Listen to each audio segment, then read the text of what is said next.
Sebelumnya izin memperkenalkan diri terlebih dahulu. Nama saya Caroline Alexandra Daniela Ginting dengan NIM 2350231015 yang akan membawakan dua kasus, yaitu kasus 1 pengaruh jam belajar terhadap nilai ujian, dan kasus 2 pengaruh jumlah ikan terhadap penjualan.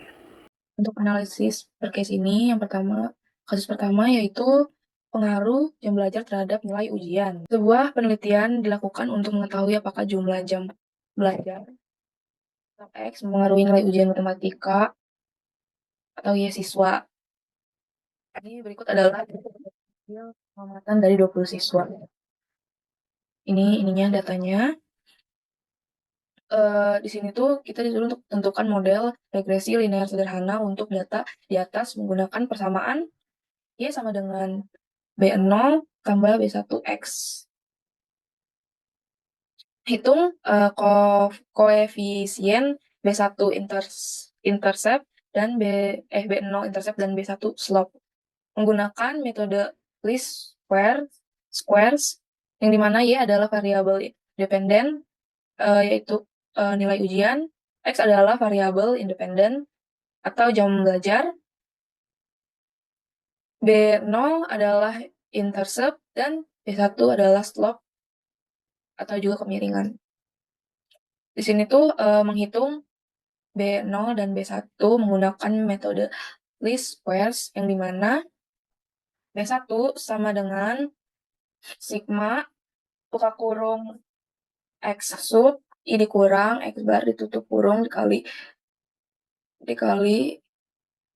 lalu buka kurung Y sub I dikurang Y bar tutup kurung dan dibagi lagi sigma buka kurung X sub I dikurang X bar tutup kurung kuadrat, dan B0 sama dengan Y bar kurang B1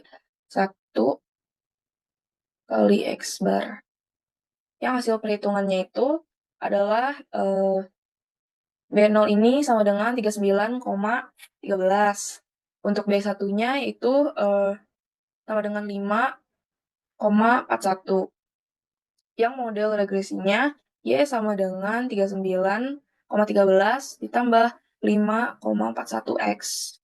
Yang mana nilai ujian sama dengan 39,13 ditambah 5,41 dikali jam belajar. Selanjutnya interpretasi keabsahan. Untuk interpretasinya, jika siswa tidak belajar sama sekali atau X sama dengan 0, nilai ujian yang diprediksi adalah 39,13. Ini adalah nilai dasar tanpa adanya jam belajar. Untuk slope-nya itu setiap penambahan 1 jam belajar akan meningkatkan nilai ujian rata-rata sebesar 5,1 poin, yang artinya semakin banyak siswa belajar, semakin tinggi nilai ujiannya. Untuk prediksi nilai ujiannya itu substitusi X sama dengan 7,5 ke dalam model, yaitu nilai ujian sama dengan 39,13 ditambah 5,41, yang hasil prediksinya itu nilai ujian sama dengan 79,72. Jadi jika seorang siswa belajar selama 7,5 jam, nilai ujian diprediksi adalah 79,72 poin. Selanjutnya evaluasi model atau R-square, yang dimana nilai R kuadrat dihitung untuk mengukur seberapa baik model menjelaskan data. Yaitu R kuadrat sama dengan 1 dikurang sigma buka kurung Y I dikurang Y top sub I tutup kurung kuadrat, lalu dibagi sigma buka kurung Y sub I dikurang Y bar tutup kurung kuadrat. Yang hasil perhitungannya itu R kuadrat sama dengan 0,99. Interpretasinya 99% variabilitas dalam nilai ujian dapat dijelaskan oleh jumlah jam belajar. Untuk visualisasinya, ini hubungan jam belajar dan nilai ujian. Ini jam belajarnya, ini nilai ujiannya. Scatter plot menunjukkan hubungan antara jam belajar dan nilai ujian. Terus garis regresi menggambarkan hubungan linear. Ini garis regresi itu menghubungkan linear antara keduanya. Jadi garis ini menunjukkan tren kenaikan nilai ujian seiring bertambahnya jam belajar. Jadi kesimpulannya dari sini yaitu jam belajar memiliki pengaruh signifikan terhadap nilai ujian siswa. Dengan meningkatkan waktu belajar, nilai ujian dapat meningkat secara konsisten. Model regresi ini dapat digunakan sebagai alat untuk memprediksi hasil ujian berdasarkan waktu belajar. Ini untuk analisis code-nya. Ini yang sudah dimasukkan ke ini apa Python-nya. Nah, ini hasilnya. Ini untuk search code-nya bisa dijelaskan. eh, NumPy itu untuk memanipulasi array numerik. Terus Pandas ini untuk mengelola data dalam bentuk data frame. Terus matplotlib.python untuk membuat visualisasi atau scatter plot dan garis regresi. Terus ada sklearn.linear_model.linear regression untuk membangun model regresi linear. Terus ada sklearn.matrix.r2_score untuk mengevaluasi model dengan menghitung koefisien determinasi. Terus data jam belajar dan nilai ujian dimasukkan ke dalam data frame untuk mempermudah manipulasi. Terus ada linear regression, yaitu untuk membuat model regresi linear. Ada model dot intercept underscore yang yaitu untuk mengambil nilai intercept prediksi nilai ujian. Terus ada model 1.coef_underscore yaitu untuk mengambil nilai scope yang menunjukkan peningkatan nilai ujian rata-rata setiap tambah 1 jam belajar. Ini model satu predik, yaitu untuk memperkirakan nilai ujian berdasarkan jumlah jam belajar tertentu. Terus ada model predik X1 yang itu menghasilkan prediksi nilai ujian untuk setiap nilai X1 dalam data. Terus R2_score buka kurung Y1 Y1_spread tutup kurung itu menghitung koefisien determinasi R kuadrat yang menunjukkan seberapa baik model menjelaskan data. Ya ini untuk code ini itu scatter plot yang menampilkan data observasi yaitu atau titik biru dan garis regresi menampilkan garis merah yang mewakili hubungan linier antara jam belajar dan nilai ujian. Ini untuk kasus satunya. Selanjutnya untuk kasus 2 yaitu pengaruh jumlah iklan terhadap penjualan. Yang dimana sebuah perusahaan ingin mengetahui apakah jumlah iklan yang dipasang mempengaruhi jumlah produk yang terjual. Ini berikut adalah data hasil pengamatan dari 30 hari. Jadi ini dari 30 hari jumlah iklan, terus penjualannya. Nah, di sini kita disuruh untuk menentukan model regresi linear sederhana untuk data di atas ini yang menggunakan persamaan Y sama dengan B0 tambah B1X. Yang dimana Y adalah variabel dependen, itu sebagai penjualan, dan X adalah variabel independen, yaitu jumlah iklan. Di sini kita menggunakan metode least squares, yaitu B1 sama dengan sigma buka kurung X sub I dikurang X bar tutup kurung terus buka kurung Y sub I dikurang Y bar tutup kurung lalu dibagi sama sigma X sub I dikurang X bar kuadrat. Itu juga dengan ini B0 dengan Y bar dikurang B1 kali X bar. Ini untuk hasil perhitungannya B0 itu sama dengan 6,07. Terus B1 itu sama dengan 4,20. Untuk model regresinya itu Y sama dengan 6,07 tambah 4,20 X. Terus untuk penjualannya sama dengan 6,07 tambah 4,20 dikali jumlah iklan. Selanjutnya itu interpretasi koefisien, di mana intercept atau B0 itu koefisien slope yang menggambarkan seberapa besar perubahan pada nilai Y untuk setiap penambahan 1 unit dalam nilai X. Yang dimana nilai B0 itu sama dengan 6,007 yang menunjukkan nilai penjualan dasar, yang artinya jika perusahaan tidak memasang iklan sama sekali, diperkirakan akan terjual 6,007 unit produk. Ini mempresentasikan penjualan minimum tanpa adanya upaya pemasangan iklan. Kalau untuk slope ini nilai awal Y ketika X adalah 0, yang dimana nilai B1 sama dengan 4,20, yang menunjukkan besarnya pengaruh iklan terhadap penjualan. Dan juga setiap penambahan 1 iklan akan meningkatkan penjualan rata-rata sebesar 4,20 unit. Jadi slope positif ini menunjukkan hubungan positif antara jumlah iklan dan penjualan, yang artinya semakin banyak iklan dipasang, semakin tinggi penjualannya. Terus, untuk prediksi penjualan jika jumlah iklan yang dipasang adalah 7,5. Jadi penjualan sama dengan 6,07 ditambah 4,20 kali 75, yang sama dengan 6,07 ditambah 31,47 yang sama dengan itu 37,54 unit. Jadi jika perusahaan memasang 7,5 iklan, diperkirakan akan terjual 37,54 unit produk. Dan prediksi ini berdasarkan tren linear yang ditemukan dalam data.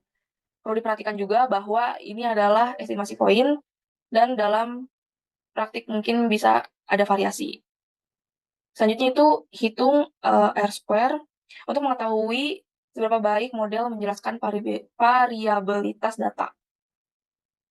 Jadi R kuadrat sama dengan 1 dikurang sigma Y sub I dikurang Y top sub I kuadrat dibagi sigma Y sub I dikurang Y bar tutup kurung kuadrat. Yang hasilnya itu R kuadrat sama dengan 0,99 atau juga 99%.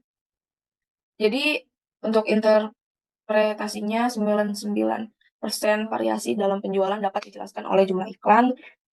Lalu model memiliki kemampuan prediksi yang sangat baik dan hanya 1% variasi yang dijelaskan oleh faktor-faktor lain. Jadi untuk keunggulannya R kuadrat sangat tinggi, yaitu 0,99, hubungan linear yang sangat kuat, model sederhana dan mudah diinterpretasi. Untuk keterbatasannya itu asumsi linearitas, tidak mempertimbangkan faktor lain yang mungkin mempengaruhi penjualan. Model ini mungkin tidak akurat untuk ekstrapolasi di luar range data. Jadi untuk visualisasinya, ini hubungan jumlah iklan dan penjualan. Ini penjualannya, ini jumlah iklannya. Ini yang titik-titik hijau ini data observasi. Itu menggambarkan data actual, menunjukkan hubungan positif yang kuat. Habis itu ini pola data yang relatif dan konsisten. Untuk garis regresinya, itu menunjukkan tren linear yang jelas, fit yang baik dengan aktual, ya itu. Jadi untuk kesimpulannya, jumlah iklan memiliki pengaruh signifikan terhadap penjualan produk. Dengan meningkatkan jumlah iklan, penjualan dapat meningkatkan secara konsisten. Model ini juga dapat digunakan sebagai alat untuk merencanakan strategi pemasaran dan menentukan jumlah iklan yang optimal. Ini untuk screenshot code-nya, Python-nya. Ini hasilnya. Ini hasilnya. Ini search code-nya. Terus untuk analisis dari Python-nya, yang dimana ini nih jumlah underscore iklan, itu jumlah yang dipasang setiap hari, jumlah iklan yang dipasang setiap hari. Penjualan itu jumlah produk yang terjual setiap hari. Terus ini Data disusun menjadi bentuk tabel untuk memudahkan manipulasi dan analisis. Untuk code ini, itu variabel independen diubah menjadi array 2D menggunakan reshape agar sesuai dengan format input model regresi dari sklearn. Ya, untuk code ini membuat model regresi linear sederhana, melatih model dengan data, ini jumlah iklan dan penjualan, prediksi penjualan untuk 7,5 iklan dihitung menggunakan model regresi ini, pakai code ini, terus menghasilkan prediksi penjualan untuk setiap jumlah iklan dalam data pakai code ini. Terus untuk buat ininya, visualisasinya, scatter plotnya, itu yaitu untuk menampilkan data observasi yang tadi dari jumlah iklan dan penjualan. Ini juga apa namanya menunjukkan hubungan linear positif yang diprediksi oleh model. Selanjutnya untuk kasus 3 dan 4 dilanjut oleh Ferdinand. Terima kasih. Ya, di sini saya akan melanjutkan penjelasan untuk kasus 3 dan 4. Sebelumnya, perkenalkan nama saya adalah Ferdinand dengan NIM 235023116. Kita masuk ke kasusnya. Yang pertama itu kasus 3, yaitu prediksi omset penjualan berdasarkan biaya iklan dan diskon. Ada kasus sebuah toko yang mengetahui pengaruh dari biaya iklan, persentase diskon terhadap omset penjualan harian. Ada tabel yang uh, hasil selama 25 hari. Bisa dilihat. Nah, pertanyaannya, buatkan model regresi berganda. Model regresi yang berganda yang dihasilkan yaitu ada Y24,456 ditambah 12,01X1 plus 0,19X2, yaitu omset penjualan, X1 itu biaya iklan, X2 yaitu diskon. 24,456 yaitu intercept, yaitu omset ketika biaya iklan dan diskon bernilai 0. 12,71 yaitu setiap kenaikan biaya iklan sebesar 1 juta akan meningkatkan omset penjualan sebesar 0,71. Untuk 0,19 setiap kenaikan diskon sebesar 1% akan meningkatkan omset penjualan sebesar 0,919 juta rupiah. Yang kedua yaitu interpretasikan koefisien 1 dan B2. Koefisien B1 atau biaya iklan, setiap kenaikan biaya iklan sebesar 1 juta akan meningkatkan omset penjualan sebesar 12,071 juta dengan asumsi diskon tetap.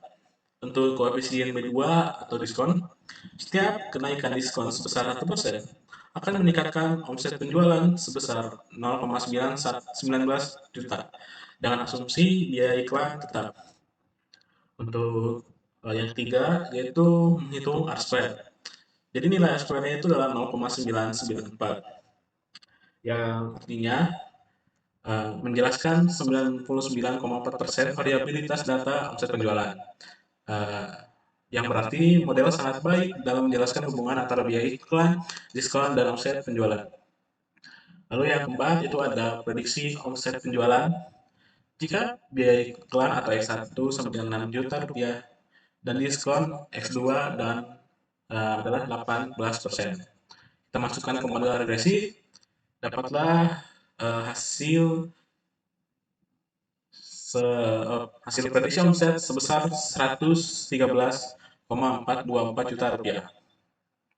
Lalu yang kelima, kita membuat scatter plot 3 dimensi atau diagram dengan software statistik untuk memvisualisasikan hubungan antara variabel biaya, iklan, diskon, dan omset penjualan. Di sini ada grafik untuk hubungan biaya iklan dan omset penjualan. Di kiri ada omset penjualan dan di bawah ada biaya iklan.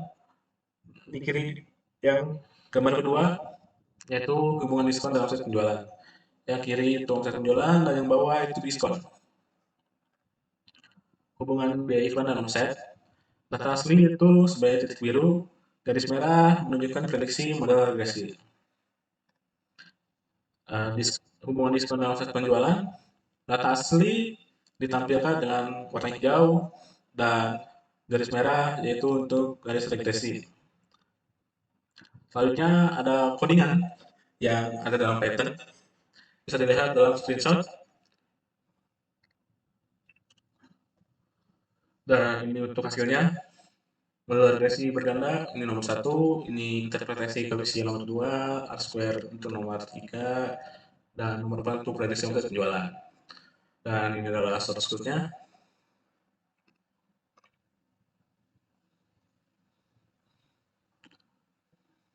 Selanjutnya, kita akan analisis kode dari codingan tersebut gitulah.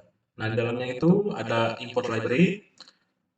Library apa saja? Itu ada pandas yang untuk manipulasi data, NumPy untuk operasi numerik, start model untuk analisis statistik termasuk regresi, matplotlib untuk visualisasi data. Terus dalam juga kita membuat data, ada 3 data, yaitu biaya iklan, diskon, dan omset. Dalam juga kita membuat data frame. Data frame itu dibuat menggunakan Panda yang memudahkan pengolahan data. Terus kita menambahkan kolom konstanta untuk menghitung intercept. Terus kita membuat model regresi yang dibuat menggunakan metode ordinary least squares atau LS dari start model. Lalu ada untuk menampilkan koefisien model. Koefisien ditampilkan dengan variabel masing-masing gitu terhadap omset. Intercept itu omset biaya iklan dan diskon sama dengan yang 0. Terus yang B1 itu koefisien biaya iklan untuk perubahan omset setiap kenaikan 1 juta dalam biaya iklan. Untuk koefisien diskon perubahan omset untuk setiap kenaikan 1% dalam diskon. Ada menghitung R-square juga. R-square itu dihitung untuk menunjukkan seberapa baik model menjelaskan variasi dalam data. Lalu ada prediksi omset yang menggunakan model untuk memprediksi omset penjualan berdasarkan nilai tertentu untuk biaya iklan dan diskon.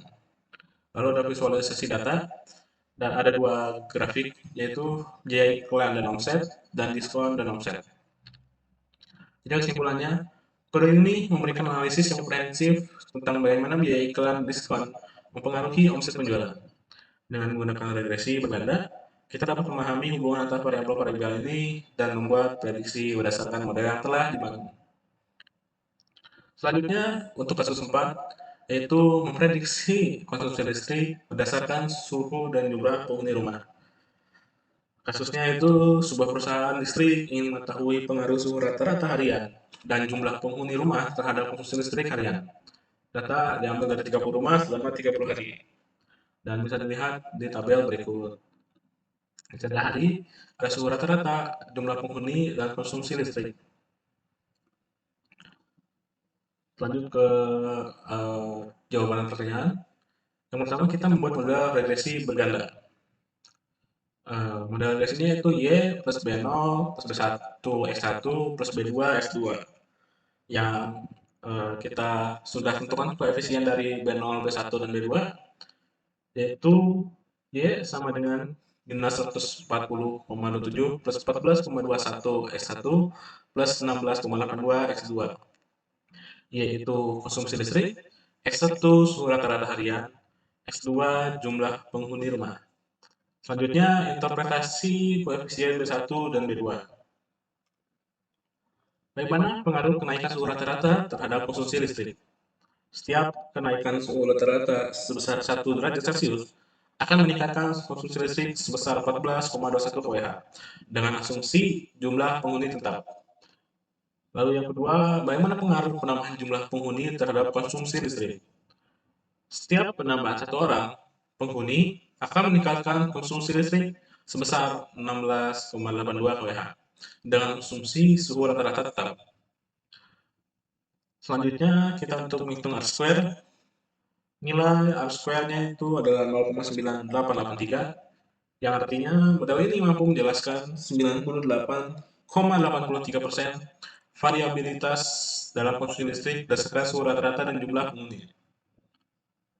Selanjutnya, kita akan memprediksi konsumsi listrik jika suhu rata-ratanya adalah 31 derajat Celcius dan jumlah penghuni ada 5 orang. Jadi kita masukkan saja ke rumus model regresi yang sudah ada di awal tadi. Jadi suhu rata-ratanya adalah 31%, 31 derajat Celcius, yang berarti X1 adalah 31, dan jumlah penghuni adalah 5, yang berarti X2 adalah 5. Kita masukkan ke dalam rumus, dan ada hasilnya adalah 384,38 kWh. Selanjutnya, kita memvisualisasikan hubungan antara suhu, jumlah penghuni, dan konsumsi listrik. Ini untuk yang 3D, ini juga sama.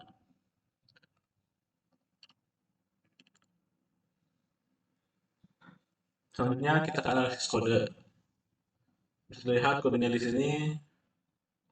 Ini hasilnya.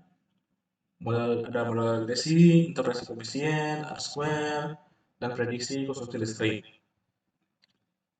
Ini untuk source code-nya.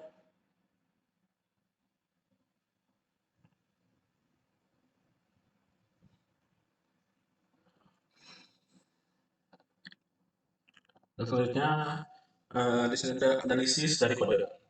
Yang pertama itu ada nanti untuk operasi numerik, Panda untuk manipulasi dan analisis data dalam bentuk data frame, Matplotlib untuk visualisasi data, Scikit-learn untuk membangun model regresi dan evaluasi, dan dalamnya juga ada beberapa data yang merupakan dari 3 variabel, yaitu suhu, penghuni, dan konsumsi listrik lebih tepatnya.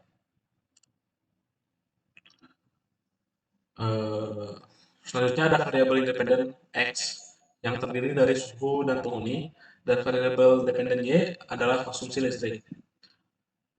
Model regresi itu dibangun dengan linear regression dari scikit-learn yang dilatih dengan data yang telah dipisahkan. Terus hasil model itu kita menggabungkan dari intercept, koefisien, yang B1 untuk suhu dan B2 untuk penghuni, dan persamaan yang dihasilkan itu Y sama dengan B0 sama tambah B1 kali suhu plus B2 kali penghuni. Koefisien B1 menunjukkan bahwa setiap kenaikan 1 derajat Celcius suhu rata-rata meningkatkan konsumsi listrik sebesar nilai B1 kWh. Untuk koefisien B2 menunjukkan bahwa setiap penambahan 1 order penghuni meningkatkan konsumsi listrik sebesar nilai B2 kWh. Untuk R-square itu dihitung untuk mengevaluasi seberapa baik model menjelaskan variabilitas data. Semakin tinggi, semakin baik modelnya. Lalu dalam kode ini juga ada untuk memprediksi konsumsi listrik yang berdasarkan suhu tertentu dan jumlah penghuni. Yang tadi hasilnya 384, sekian kWh. Lalu hubungan antara suhu konsumsi listrik divisualisasikan lewat scatter plot untuk data aktual dan garis regresi untuk model yang dibangun. Ya, visualisasi ini membantu dalam memahami hubungan antara variabel. Jadi kesimpulannya, kode ini memberikan analisis yang komprehensif tentang bagaimana suhu dan jumlah penghuni mempengaruhi konsumsi listrik. Dengan menggunakan regresi berganda, kita dapat membuat prediksi dan memahami kontribusi masing-masing variabel terhadap konsumsi listrik. Untuk proses selanjutnya akan dilanjutkan oleh rekan saya. Assalamualaikum warahmatullahi wabarakatuh. Perkenalkan, nama saya Raisa Dastiatiananda dengan NIM 2350, 2310, 17. Dan di sini saya akan menjelaskan mengenai kasus 5 dan kasus 6. Untuk kasus 5, mengenai prediksi berat badan berdasarkan asupan kalori harian. Jadi, sebuah penelitian dilakukan untuk mengetahui hubungan antara asupan kalori harian dengan berat badan seseorang. Penelitian ini melibatkan 20 responden dengan berbagai asupan kalori dan berat badan. Namun, data yang diberikan memiliki beberapa variasi. Yang pertama, responden memiliki pola asupan kalori yang tidak selalu linear, dan yang kedua ada beberapa data outlier atau nilai ekstrim yang mempengaruhi hasil regresi, dan ini merupakan datanya. Terdapat asupan kalori dan juga berat badan. Yang pertama, membuat model regresi linear sederhana dalam bentuk Y sama dengan B0 tambah B1X. Tentukan nilai koefisien intercept dan slope menggunakan metode least squares. Yang pertama ada dengan outlier, rumus slope-nya yang pertama B1 sama dengan jumlah dari XI dikurang rata-rata X kali Y, I dikurang rata-rata Y bagi jumlah dari XI dikurang rata-rata X pangkat 2. XI itu merupakan nilai individu dari variabel independen atau asupan kalori, dan YI artinya nilai individu dari variabel dependen atau berat badan. Untuk rumus B0 atau interceptnya sendiri, yaitu B0 sama dengan rata-rata Y dikurang B1 dikali rata-rata X. Jadi setelah dihitung diperoleh B0-nya atau interceptnya 0,12. B1 atau slope-nya sama dengan 32,05. Sehingga didapat model regresi dengan outlier adalah Y sama dengan 0,12 tambah 32,05X. Untuk interpretasinya, yang pertama slope sama dengan 32,05. Jadi setiap tambahan 1000 kalori KCAL, asupan kalori atau X akan meningkatkan berat badan Y sebesar 32,05 kg. Dan hubungan ini lebih tajam dibandingkan model tanpa outlier, menunjukkan bahwa outlier mempengaruhi sensitivitas model. Untuk model tanpa outlier akan dihitung setelah ini. Dan intercept-nya sama dengan 0,12, intercept ini menunjukkan berat badan saat asupan kalori sama dengan 0. Secara matematis, berat badan awal diproduksi sebesar 0,12 kg jika tidak ada asupan kalori. Tapi intercept ini tidak relevan secara biologis dibandingkan model tanpa outlier. Nah, ini perhitungan tanpa outlier. Yang pertama, rumus slope seperti tadi. B1 sama dengan asupan kalori dikurang nilai rata-rata X kali berat badan dikurang nilai rata-rata Y bagi jumlah dari asupan kalori dikurang jumlah rata-rata X pangkat 2. Ini untuk rumus intercept-nya, B0 sama dengan nilai rata-rata Y dikurang B1 dikali nilai rata-rata X, sehingga diperoleh B0 sama dengan 5,34 dan B1 sama dengan 29,60. Sehingga diperoleh model regresi dengan outlier adalah Y sama dengan 5,34 tambah 29,60X. Interpretasinya, slope sama dengan 29,60, jadi setiap tambahan 1000 kalori, KCAL, asupan kalori atau X akan meningkat berat badan atau Y sebesar 29,60 kg. Dan artinya ada hubungan positif yang kuat antara asupan kalori dan berat badan. Jadi semakin banyaknya asupan kalori, semakin besar juga berat badannya. Untuk yang kedua, intercept sama dengan 5,34. Intercept ini menunjukkan berat badan saat asupan kalori sama dengan 0. Secara matematis, berat badan awal diprediksi sebesar 5,34 kg jika tidak ada asupan kalori. Namun, dalam konteks ini, intercept tidak relevan secara biologis, karena 0 kalori bukanlah kondisi realistis dalam kehidupan manusia. Nah, kesimpulan interpretasinya, model tanpa outlier memberikan hasil yang lebih masuk akal dan stabil, karena outlier cenderung memberi dampak besar pada nilai slope dan intercept. Lalu intercept dalam kedua model ini tidak memiliki makna praktis dalam konteks ini, tapi slope dapat digunakan untuk memahami hubungan langsung antara asupan kalori dan berat badan. Jadi hubungan positif yang ditemukan slope menegaskan bahwa asupan kalori adalah faktor penting yang berkontribusi terhadap peningkatan berat badan. Untuk perubahan modelnya, model dengan outlier Y sama dengan 0,12 tambah 32,05X. Untuk interceptnya 0,12 dan untuk slope-nya 32,05X. Koefisien determinasi yang didapat sama dengan 0,941. Untuk model tanpa outlier, Y sama dengan 5,34 tambah 29,60X. Untuk intercept-nya yaitu 5,34 dan slope-nya 29,60. Koefisien determinasinya 0,955. Perubahan model setelah menghapus outlier. Untuk intercept dengan outlier itu 0,12 dan tanpa outlier 5,34, perubahannya intercept ini meningkat signifikan setelah menghapus outlier, karena outlier menyebabkan garis regresi lebih mendekati nilai-nilai ekstrim. Untuk slope dengan outlier yaitu 32,05 dan tanpa outlier 29,60. Perubahannya, slope menjadi lebih kecil setelah menghapus outlier karena data tanpa outlier ini lebih konsisten. Dan untuk koefisien determinasinya, dengan outlier adalah 0,941 dan tanpa outlier adalah sama dengan 0,955. Perubahannya, koefisien determinasi ini sedikit meningkat tanpa outlier, menunjukkan bahwa model tanpa outlier lebih baik menjelaskan variasi data. Kesimpulan dari perubahan modelnya, outlier mempengaruhi intercept secara signifikan dan slope dalam skala moderat. Model tanpa outlier memiliki garis regresi yang lebih sesuai dengan pola data yang terlihat dari peningkatan koefisien determinasi. Dan dengan menghapus outlier, prediksi berat badan menjadi lebih stabil dan tidak terlalu dipengaruhi oleh data ekstrim. Yang kedua, identifikasi pengaruh outlier. Nilai koefisien B0 dan B1 dengan outlier dari intercept-nya sama dengan 0,12 dan slope-nya sama dengan 32,05. Tanpa outlier, intercept-nya sama dengan 5,34 dan slope-nya sama dengan 29,60. Perbedaannya, outlier menyebabkan perubahan yang signifikan pada koefisien, terutama pada nilai intercept. Lalu bandingkan hasil model regresi dengan dan tanpa outlier responden ke-20. Yang pertama, model regresi dengan outlier responden ke-20 termasuk Y sama dengan 0,12 tambah 32,05X. Tanpa outlier, responden ke-20 dihapus. Y sama dengan 5,34 tambah 29,60X. Perbandingan koefisiennya, yang pertama, slope dengan outlier itu 32,05, tanpa outlier 29,60. Outlier meningkatkan nilai slope, menunjukkan pengaruh besar dari responden ke-20 terhadap sensitivitas hubungan antara kalori dan berat badan. Untuk interceptnya, dengan outlier sama dengan 0,12, tanpa outlier sama dengan 5,34. Nah, outlier ini menurunkan nilai intercept secara signifikan. Nilai intercept dengan outlier menjadi tidak relevan secara biologis. Untuk koefisien determinasinya, dengan outlier sama dengan 0,941, tanpa outlier sama dengan 0,955. Perbandingan koefisien determinasinya, untuk dengan outlier sendiri, model mampu menjelaskan 94,1% variasi data berat badan. Tanpa outlier, model mampu menjelaskan 95,5% variasi data berat badan. Nah, model tanpa outlier memiliki kemampuan yang lebih baik dalam menjelaskan variasi data, karena outlier mengurangi kualitas fit model. Kesimpulannya, outlier, responden ke-20, mempengaruhi nilai slope, intercept, dan kualitas model. Model tanpa outlier memberikan hasil lebih stabil, koefisien yang lebih masuk akal, dan kemampuan yang lebih baik dalam menjelaskan variasi data berat badan. Lalu, apakah outlier mempengaruhi nilai koefisien intercept dan slope? Jawabannya, ya. Outlier mempengaruhi nilai koefisien intercept dan slope. Dengan outlier, intercept menjadi lebih kecil dan slope lebih besar, yang mengindikasikan pengaruh besar outlier terhadap hubungan antara asupan kalori dan berat badan.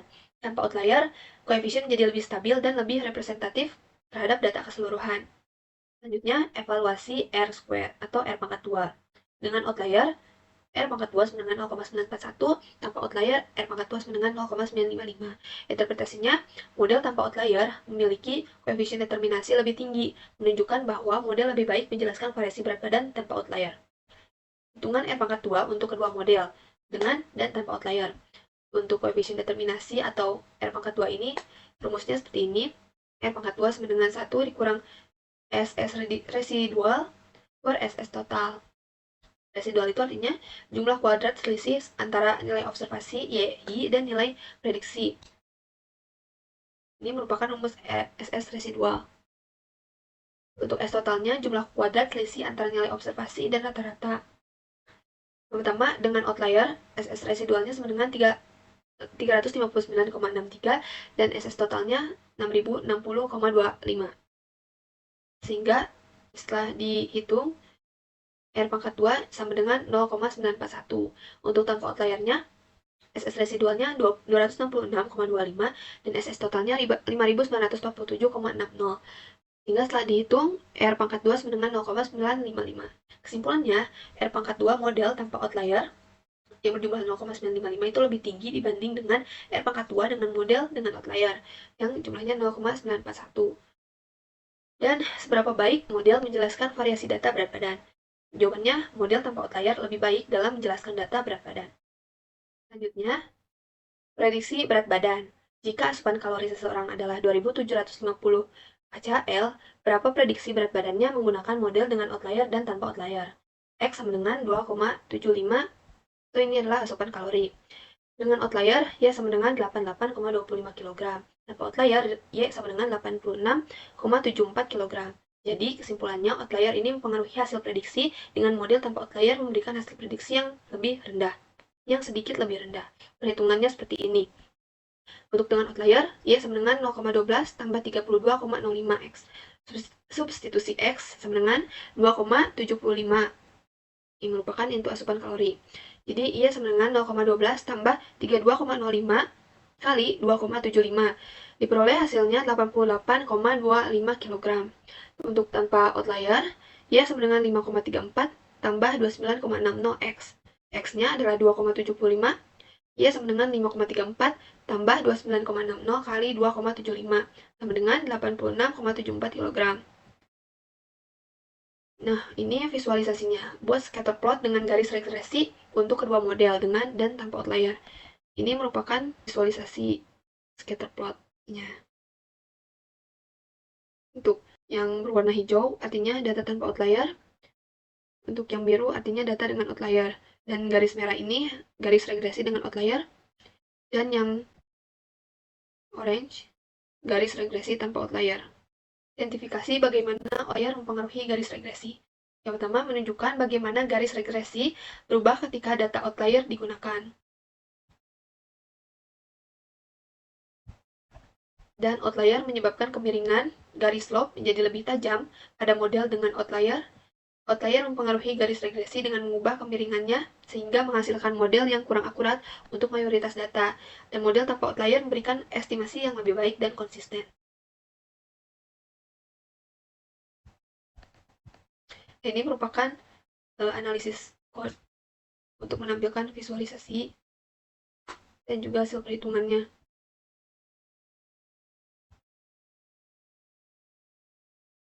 Ini outputnya.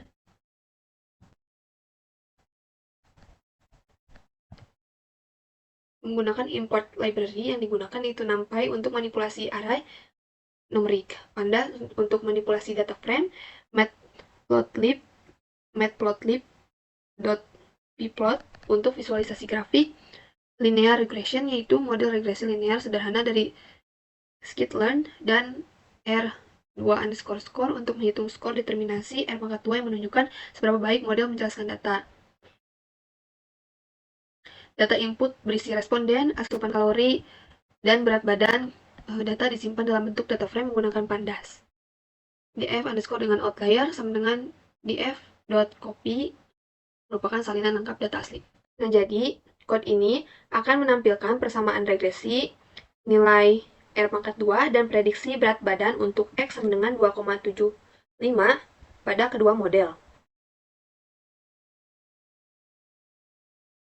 Nah, untuk visualisasi data, scatterplot titik biru merupakan data dengan outlier, dan untuk titik biru, dan untuk titik hijau ini merupakan data tanpa outlier.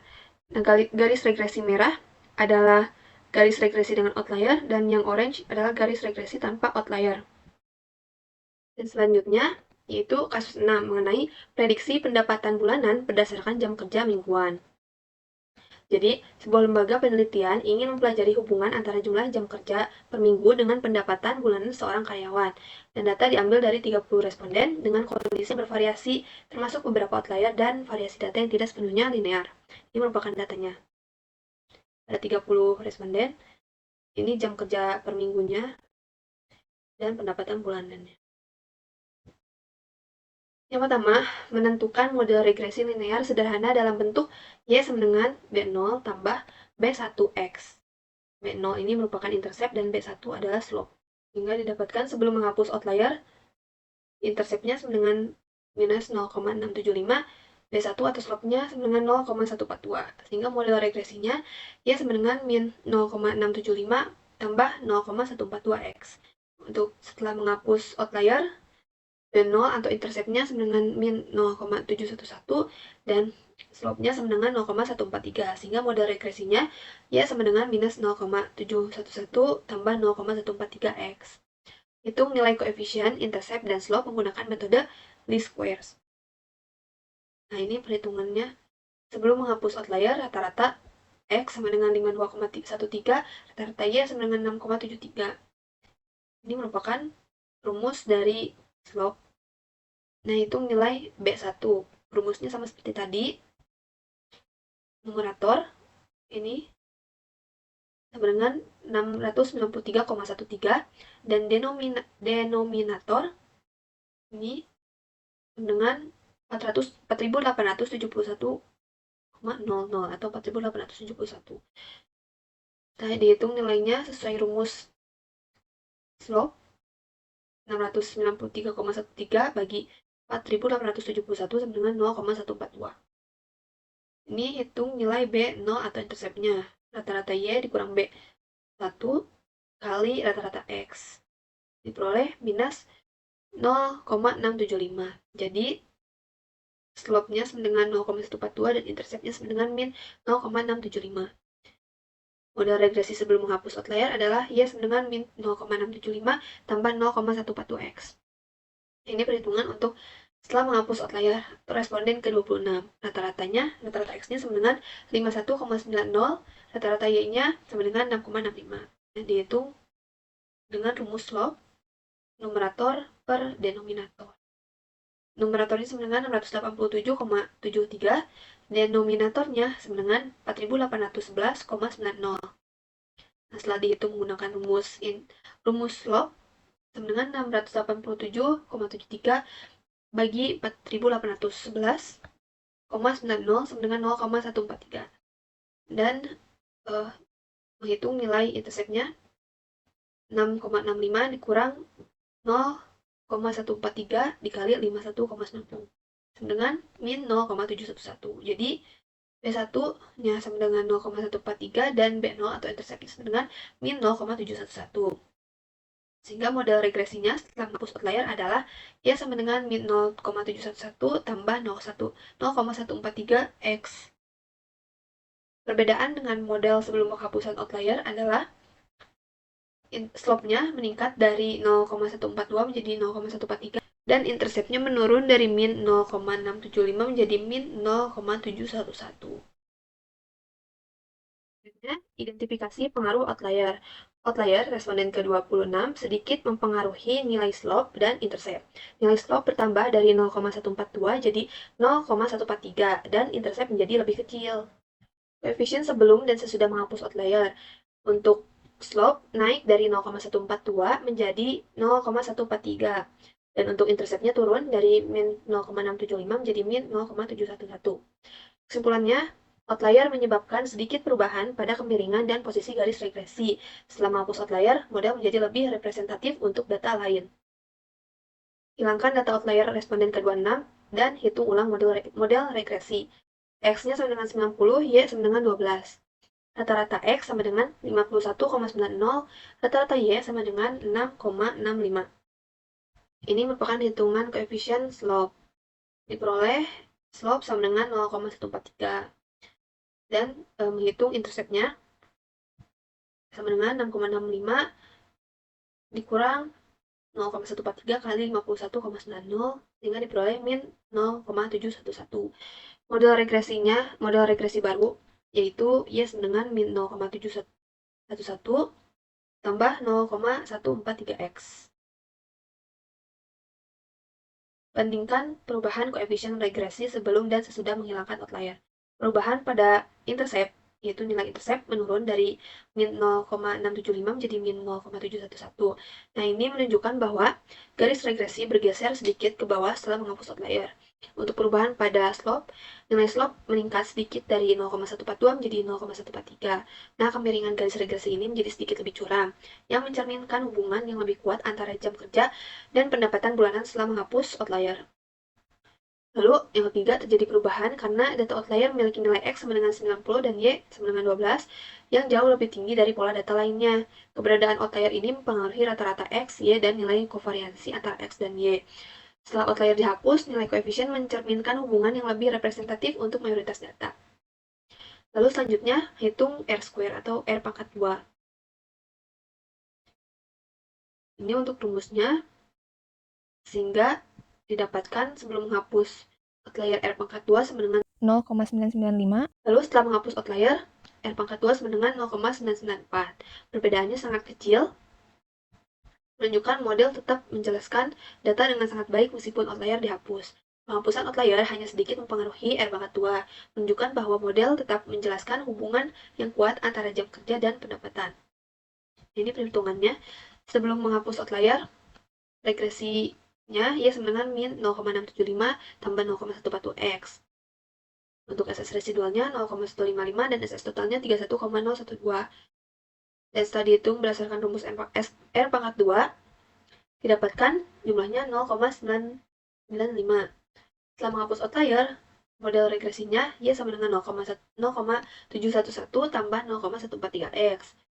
SS residualnya 0,176, SS totalnya 31,012.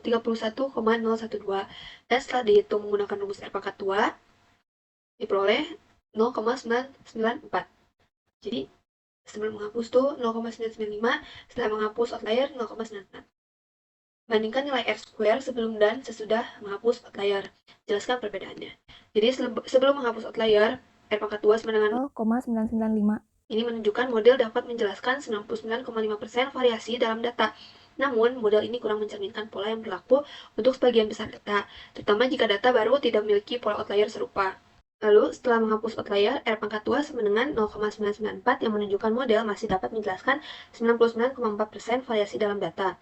Tanpa outlier, model lebih representatif terhadap pola utama data meskipun R pangkat 2 sedikit menurun.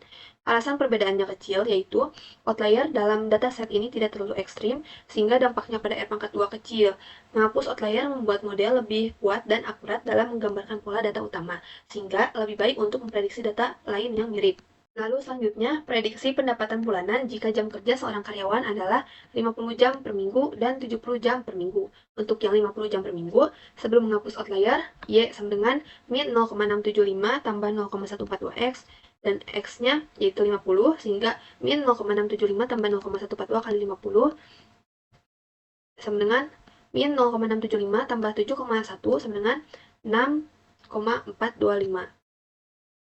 Jadi, prediksi pendapatan bulanan jika jam kerja 50 jam per minggu yaitu 6,43 juta. Lalu, setelah menghapus outlier, Y sama dengan min 0,711 tambah 0,143X.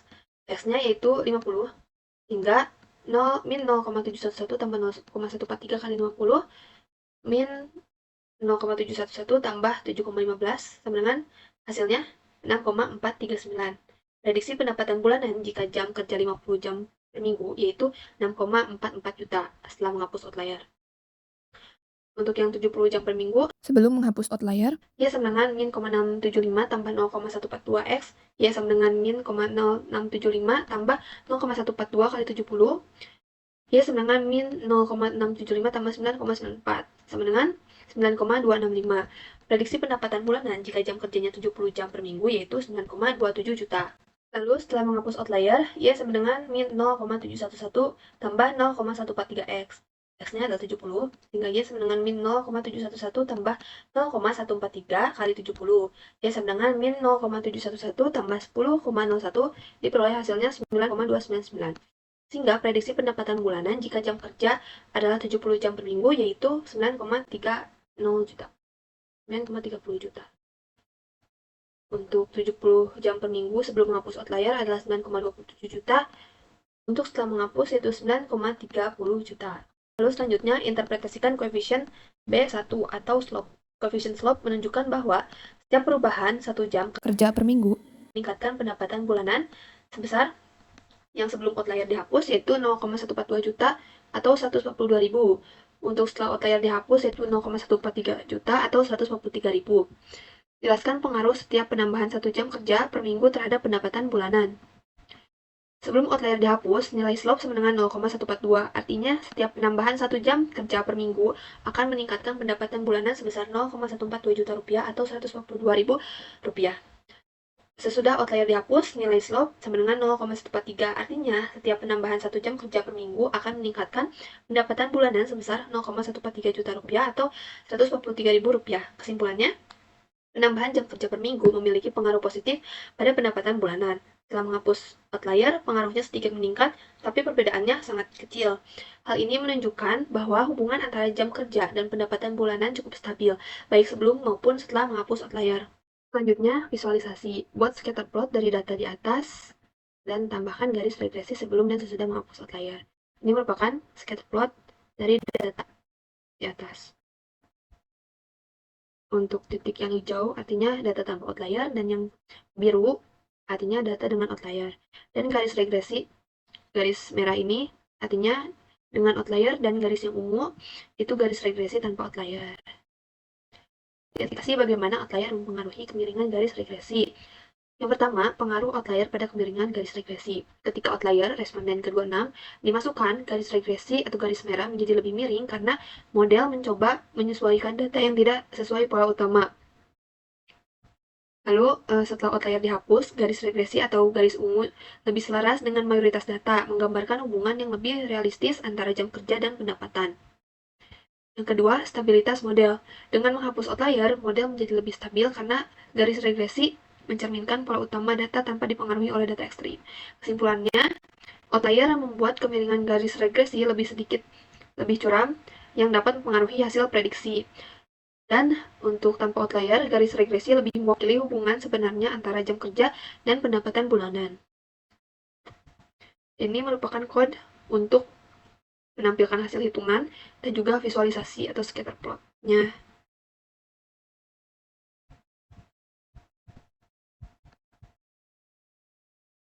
Ini outputnya.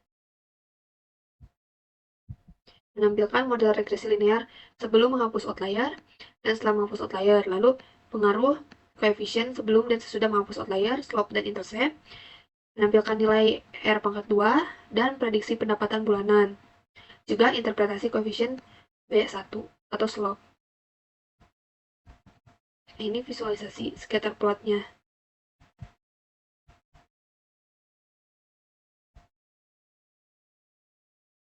Ini merupakan source code. Ini visualisasi membuat scatter plot untuk data dengan dan tanpa outlier, menambahkan garis regresi untuk kedua model. Dengan outlier itu garis merah dan tanpa outlier itu garis biru. Baik, sekian dari kelompok kami. Mohon maaf bila ada kesalahan kata. Wassalamualaikum warahmatullahi wabarakatuh.